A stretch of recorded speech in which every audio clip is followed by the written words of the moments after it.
Hello friends. இப்போ நம்ம ஒரு தமிழ் வாக்கியத்தை கொடுத்துட்டா அதை எப்படி இங்கிலீஷில் எழுதுறது அப்படின்னு பார்த்துட்டு வரோம். அந்த வகையில் இன்றைக்கி நம்ம மல்டி கிளாஸ் சென்டென்சஸ் அப்படின்னு பார்க்க போகிறோம் ஃப்ரெண்ட்ஸு. இந்த மல்டி கிளாஸ் சென்டென்ஸ் அப்படின்னா என்னென்னா, ஒரு மெயின் கிளாஸு ஒன்றுக்கும் மேற்பட்ட சப்பார்டினேட் கிளாஸ் வர மாதிரி வரும் ஃப்ரெண்ட்ஸு. அதுதான் இந்த மல்டி கிளாஸ் சென்டென்சஸ் அப்படின்னு பேர். சரி, முதல்ல ஒரு தமிழ் சென்டென்ஸை கொடுத்துட்டாங்க பாருங்கள். அவர் நிறுவனத்தில் சேர்ந்தபோது நான் அவருக்கு கொடுத்த அனைத்து பணிகளையும் முடித்து விட்டார் இப்படின்னு ஒரு தமிழ் சென்டென்ஸை கொடுத்துட்டாங்க. நீங்கள் அதை இங்கிலீஷில் ட்ரான்ஸ்லேஷன் பண்ணி எழுதுங்க அப்படின்னு சொல்கிறாங்க. நீங்கள் எழுதி சொல்லுங்கன்னா எப்படி சொல்லுவீங்க? அதெல்லாம் பாருங்கள், உங்களுக்கு ஸ்டெப் பை ஸ்டெப்பாக நல்லா புரிகிற மாதிரி உங்களுக்கு சொல்கிறேன் ஃப்ரெண்ட்ஸு. சரி, போனாங்களா? ஃபஸ்ட்டு இந்த தமிழ் சென்டென்ஸில் தமிழ் கொடுத்துங்கிற தமிழ் வாக்கியத்தில் முடிஞ்ச வாக்கியம் எதுன்னு கண்டுபிடிக்கணும் ஃப்ரெண்ட்ஸு. எது முடிஞ்ச வாக்கியம் பாருங்கள். அவர் நிறுவனத்தில் சேர்ந்தபோது, அவர் நிறுவனத்தில் சேர்ந்தார் அப்படின்னு இல்லை. அடுத்தது நான் அவருக்கு ஒப்படைத்தேன் அப்படின்னு முடிஞ்சில்ல.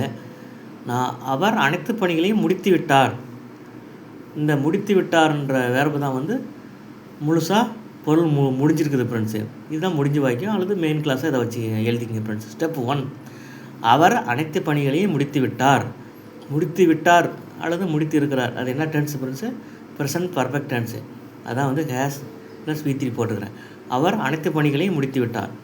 He has finished all the task. Step 1 முடிஞ்சிங்களா? Main clause. அவர் அனைத்து பணிகளையும் முடித்து விட்டார். பொருள் முடிஞ்ச வாக்கியத்தை எழுதிட்டோம். சரி, அடுத்தது இந்த ஹீன்றது சப்ஜெக்ட்டுங்க, ஹேஸ் ஃபினிஷ்டுன்றது வெர்புங்க. ஆல் த டாஸ்க் இது ஆப்ஜெக்ட்டுங்க. எதை முடித்து விட்டார்? அனைத்து பணிகளையும். ஆல் த டாஸ்க் அதான் ஆப்ஜெக்ட்டுங்க. இந்த ஆப்ஜெக்டை விவரித்து ஒரு அட்ஜெக்டிவ் கிளாஸ் எழுதுறோங்க. ஸ்டெப் 2ல் மெயின் கிளாஸில் ஆப்ஜெக்டாக வந்துள்ள நவுன் ஆல் த புக்ஸ் ஐ விவரித்து ஒரு அட்ஜெக்டிவ் கிளாஸ் சென்டென்ஸ் எழுதுகிறோம். He has finished all the task that I assigned him.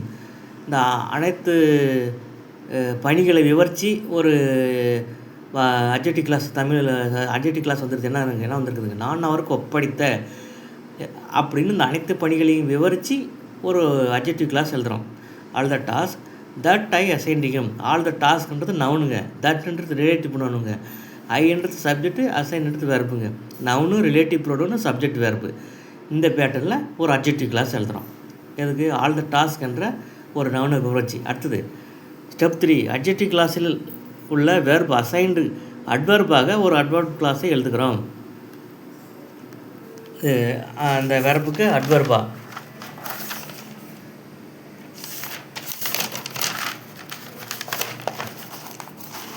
அதுதான் இங்கே எழுதியிருக்கிறேன் பாருங்கள். He has finished all the task that I assigned him when he joined the company.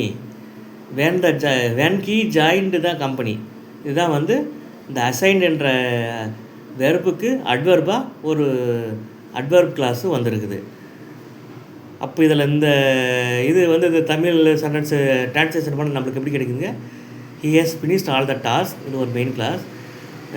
Main கிளாஸில் உள்ள object that all the task, அந்த ஆப்ஜெக்டை விவரித்து that I assigned him என்ற ஒரு அட்ஜெக்டிவ் கிளாஸ் வந்திருக்குது. இந்த அசைன்டுன்ற வெர்புக்கு அட்வர்பாக when he joined the companyன்ற ஒரு அட்வர்ப் கிளாஸ் வந்திருக்குது அப்படின்னு தெரிஞ்சுக்கணும் ஃப்ரெண்ட்ஸு. இது ஃபைனலாக எப்படி வருது? எந்த சென்டென்ஸில் இந்த தமிழ் சென்டென்ஸ் வந்துருக்குதா? Main clause plus adjective clause plus adverb class.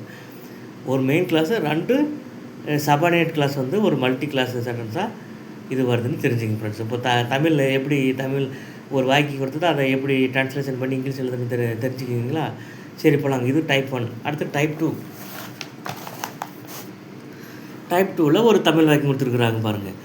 எனக்கு எல்லாம் தெரியும் என்று நான் நினைத்ததால் என் ஆசிரியர் கொடுத்த ஆலோசனைகளை நான் புறக்கணித்தேன். இது டைப் 2ல் ஒரு நீளமான தமிழ் வாக்கியம் கொடுத்துட்டாங்க. இதை நீங்கள் ஆங்கிலத்தில் ட்ரான்ஸ்லேஷன் பண்ணி எழுதுங்கன்னா எப்படி எழுதுவீங்க? ஸ்டெப் 1, முதலில் மெயின் கிளாஸை கண்டுபிடித்து எழுதுக. நான் ஆலோசனையை புறக்கணித்தேன்.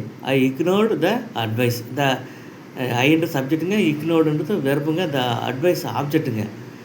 அட்வைஸ் ஆப்ஜெக்ட்டுங்க.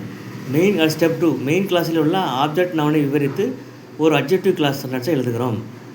எப்படி எழுதுங்க பாருங்கள். I ignored the advice that my teacher gave me.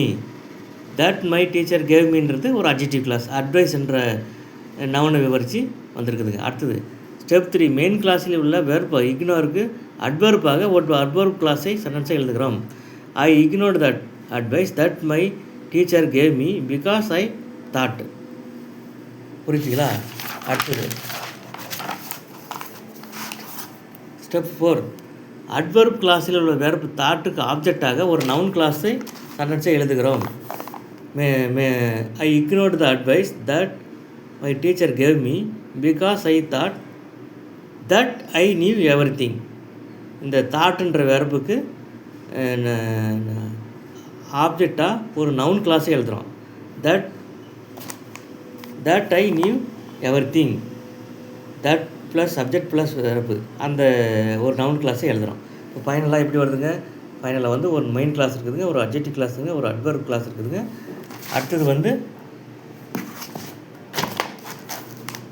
ஒரு